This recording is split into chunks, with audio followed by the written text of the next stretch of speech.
আমাদেরকে এক শ্রেণীর মানুষ আছে গালি দেয় ধর্মান্ধ। কেন? যে আমরা অন্ধভাবে ধর্মকে মানি।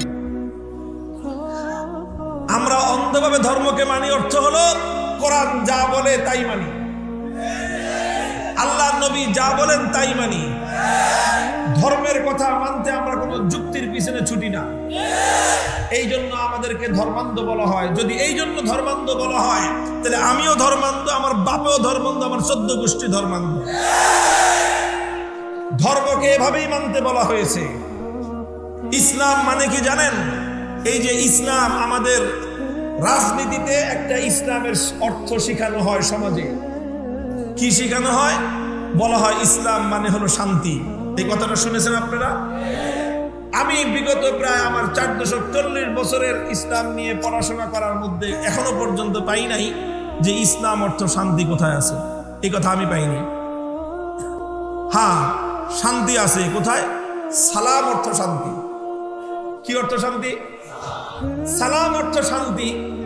ইসলাম অর্থ শান্তি নয়। এটা একটা ভুল কথা, এটা একটা মানে গলত মশহুর এটাকে বলা হয়, ভুলভাবে প্রসিদ্ধ হয়ে গেছে। আর এটাই একজন থেকে শুনে আরেকজন বলে। ইসলাম অর্থ কি? ইসলাম অর্থ আমাদের মাদ্রাসাগুলোর মিজান জামাতে ছাত্রদেরকে পড়ানো হয়। ইসলাম অর্থ হলো গারদান নেহাদান বাতাআত। ইসলামের অর্থ হলো আনুগত্য করা, আনুগত্যের জন্য সর্বান্তকরণে মাথা নত করে দেওয়া। এটা হলো ইসলাম। এই অর্থটা সবাই বলে না, কারণ এই অর্থটা বলতে গেলে আল্লাহর সামনে আত্মসমর্পণ করতে হয়। ইসলাম মানেই তো হলো গারদান নিহাদান বাতার। আল্লাহ যা বলবে সেখানে ইবলিসের মতো হুজ্জতি করা চলবে না। আল্লাহর রাসূল যা বলবেন, আল্লাহর রাসূলের সামনে অন্য কোনো যুক্তির অবতারণা করা যাবে না। হযরত আলী কাররামাল্লাহু ওয়াজহু বলেন, লাউ কানা আদ-দীনু বির-রায় লাকানা আসফালাল কাবাইনি আওলা বিল মাসহি মিন আলা। ইসলাম এবং ধর্ম যদি নিজের বুদ্ধি দিয়ে, নিজের বিবেক দিয়ে, নিজের চিন্তা দিয়ে পালন করা যেত, তাহলে মুজা পরিধান করার পর মাসাহ করার জন্য যুক্তিতে ধরে যে পায়ের নিচ দিয়ে মাসাহ করতে হবে। কিন্তু ইসলাম বলে, আল্লাহর নবী বলেছেন না পায়ের তলার দিকে না, বরং পায়ের উপর দিয়ে মাসাহ করবা। হযরত আলী কাররামাল্লাহু ওয়াজহু বলেন, যদি যুক্তি দিয়ে দ্বীন হতো, যুক্তি দিয়ে যদি ইসলাম হতো, তাহলে পায়ের তলায় মাসাহ করতে হতো।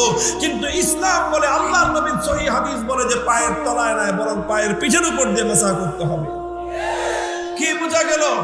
আল্লাহর নবী যখন কোনো কথা বলবেন, নবীর হাদিস এটা মানতে হবে যুক্তি দিয়ে বিচার করে, যুক্তি দিয়ে বিচার করে, নিজের বিবেক দিয়ে বিচার করে না। আল্লাহর নবীর সহিহ কথা মানতে হবে নিঃশর্তভাবে।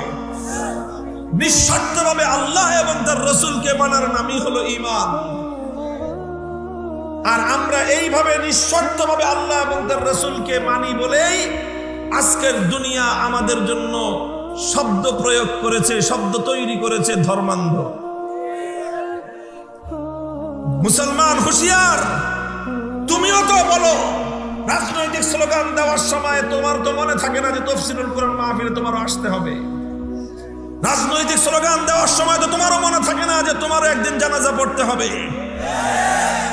তোমারও তো মনে থাকে না রাজনৈতিক স্লোগান দেওয়ার সময় তোমারও যে কবরের মধ্যে শোয়ানো হবে। তোমাকে যে কবরে শোয়ানোর সময় তো বিসমিল্লাহি ওয়া আলা মিল্লাতি রাসূলিল্লাহ, ওই ধর্মান্ধ আল্লাহর রাসূলের আদর্শ মোতাবেক তোমাকে শোয়ানো হবে। ওটা মনে থাকার তো কথা না তোমাদের। খুব হুঁশিয়ার থাকবেন, খুব হুঁশিয়ার থাকবেন। রাজনীতি করবেন জনকল্যাণের উদ্দেশ্যে, রাজনীতি করবেন সমাজ কল্যাণের উদ্দেশ্যে, রাজনীতি করবেন না ধর্মের বিরোধিতা করার জন্য, ইসলামের বিরুদ্ধাচরণ করার জন্য রাজনীতি করবেন না। কথা পরিষ্কার, কথাটা পরিষ্কার। মুহতারাম হাজিরিন, বলতেছিলাম ধর্মান্ধ এই শব্দটা মুসলিম সমাজ থেকে এটাকে এক্সপান্ড করা উচিত। এটা এক্সপান্ড, মুসলিম সমাজের মধ্যে ধর্মান্ধ কোনো শব্দ চলতে পারে না। এটাকে গালি হিসেবে ব্যবহার করা হয়। হ্যাঁ, গালি হিসেবে যদি ব্যবহার করতে হয়, শব্দ যেটা ব্যবহার করা উচিত সেটা দলান্ধ। দলান্ধ, রাজনৈতিক দলান্ধ, অন্ধভাবে রাজনৈতিক দলের নির্দেশ মান্য করা। দল বলে দিয়েছে তোমাকে দাঁড়াতে হবে, তুমি বিবেচনা করলে না, দল যেই কথা বলছে সে কথা কোরআনের বিরুদ্ধে। নেতা তোমাকে ডাক দিয়েছে, নেতার কথায় তুমি ছুটে গেলা, তুমি চিন্তা করলে না যে ওলামায়ে কেরাম তো এক কথা বলছেন, আমার নেতা আরেক কথা বলছে। তুমি যাচাই করো যে ওলামায়ে কেরামের কথা কোরআন সুন্নাহ মোতাবেক না তোমার নেতার কথা কোরআন সুন্নাহ মোতাবেক। ওলামায়ে কেরামের কথা যদি কোরআন সুন্নাহ মোতাবেক হয় আর তোমার দলের কথা নেতার কথা যদি কোরআন সুন্নাহর বিরুদ্ধে হয়, তাহলে তুমি দল করবা না ঈমানকে হেফাজত করবা, তোমার প্রশ্ন। মুহতারাম হাজিরিন, খুব হুঁশিয়ার। তুমি যদি ইমানদার হয়ে থাকো, সাচ্চা ইমানদার, তাহলে সেক্ষেত্রে তুমি দলকে নয়, নেতাকে নয়, বরং আল্লাহর হুকুমকে প্রাধান্য দিবা। আর যদি তুমি দলান্ত হয়ে থাকো, তাহলে ইসলামকে নয়, কোরআন হাদিসকে নয়, আলেম সমাজকে নয়, তুমি তোমার দল আর নেতাকে প্রাধান্য দিবা। মান আহাব্বা লিল্লাহ ওয়া আবগাদা লিল্লাহ, তখন পরিচয় পাওয়া যাবে যে কে আসলে ধর্মের প্রতি অনুরক্ত আর কে দলের প্রতি অন্ধভক্ত। অন্ধভক্তিতে দল করা যাবে না, অন্ধভক্তিতে কোনো নেতা নেত্রীর আনুগত্য করা যাবে না। এমনকি আমি এটাও বলবো, অন্ধভক্তিতে আলেমদেরকে অনুসরণ করার দরকার নাই। নিঃশর্তভাবে আনুগত্য চলবে একমাত্র আল্লাহ এবং তার রাসূলের।